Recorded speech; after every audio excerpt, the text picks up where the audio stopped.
Hi friends, I'm Urvashi. Welcome to my channel. Today in this video I'm going to be talking about the monthly horoscope or the transits for the month of August 2019.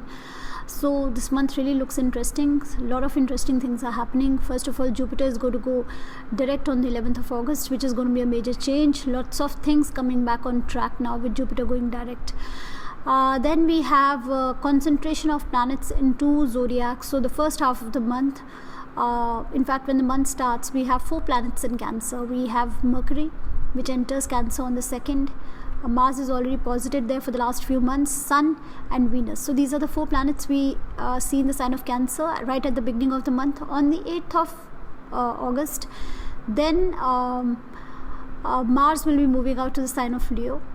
And then on the 16th, Venus will be joining Mars. So now we have 2 planets in Leo. Sun will be joining again by the 16th, 17th of August. And around the 26th of August, Mercury too will be leaving and joining the 3 planets. Now we have about 4 planets in Leo. So what do they say? 2 is company, 3 is a crowd, and what is 4? 4 is like being overcrowded. So we're going to be having both these signs, Cancer and Leo, being overcrowded with planets in this month. So that's so yes, both the zodiacs are going to be very activated, but at the same time this does show that the energy is going to be very obsessive. This is going to be a very obsessive energy. We're going to be totally focused on the signs of Cancer and Leo. So depending where these zodiacs are in your horoscope, you can see you will be obsessed with those areas of your life. But in this video I'm talking about the general energy that all of us are also going to be feeling. And so Saturn, Ketu are still conjunct in the sign of Sagittarius. Rahu is still in the sign of Gemini. So the first half of the month, like I said, all 4 planets in the sign of Cancer. Cancer is our emotions, our happiness, our Sukh Sthan, our Moksh Sthan, the first Moksh house in the zodiac.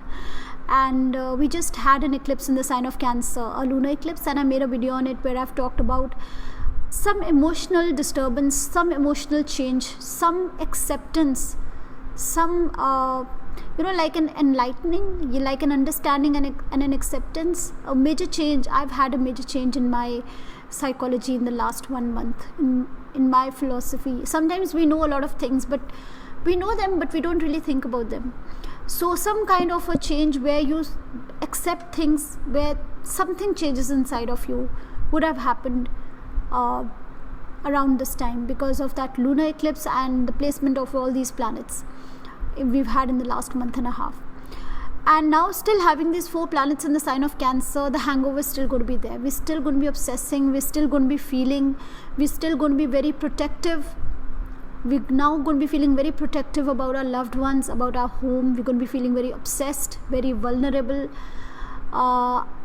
protective about our own happiness, things that make you happy.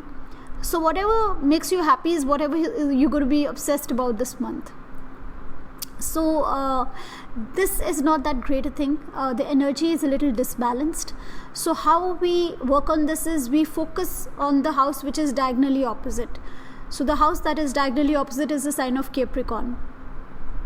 The sign of Capricorn, which is also called the Karma Sthan, the natural 10th house of the zodiac, which shows that it is time to come out of our emotions. That is the only way we can deal with this energy, to come out of our emotions, to stop feeling very vulnerable. How we can do that is to put some action out there, to go out and work, to go out in the world and do some action, do some work. It's a great time for whatever you have in mind and whatever your profession is about. It's a great time to put in some action there, to expect something from there, to put in something there and then expect something from there. Because the sun here throws its light directly on the sign of Capricorn. So instead of feeling vulnerable and stuck up and overprotective and defensive and being only interested in the self, because with Mercury also being posited in Cancer shows that you would only be interested in conversation which kind of helps your psychology, which you feel good about. Any kind of a conversation which does not help your psychology, which does not interest you, is something you're not going to participate in. The sun being there, you're of course going to be completely focused on yourself, your happiness, your home. And Venus being there, Venus in Cancer is a great placement actually does show a lot of affection, feeling very cuddly, romantic, being affectionate. But the 4 planets being there definitely does show there is going to be an disbalance of energy. So the sign of Cancer is enhanced, is very activated, and there are going to be a lot of mixed feelings. Feelings of vulnerability are going to persist for at least the first half of the month. The second half of the month, you're going to start feeling much more confident about yourself, much more. There's going to be, because Leo is a sign where we come and we are proud and vain and confident and egoistic and creative, and it's all about ourselves, it's all about self-expression. After the 16th, we actually have 3 planets there. We have the Sun there in Leo. Now the Leo sign of Leo becomes very enhanced. We have Mars already in Leo after the 8th of August. Venus enters Leo around the 16th. So this is going to be a very initially this is going to be a very romantic phase, because Venus does great both in Cancer and Leo. A very romantic, cuddly,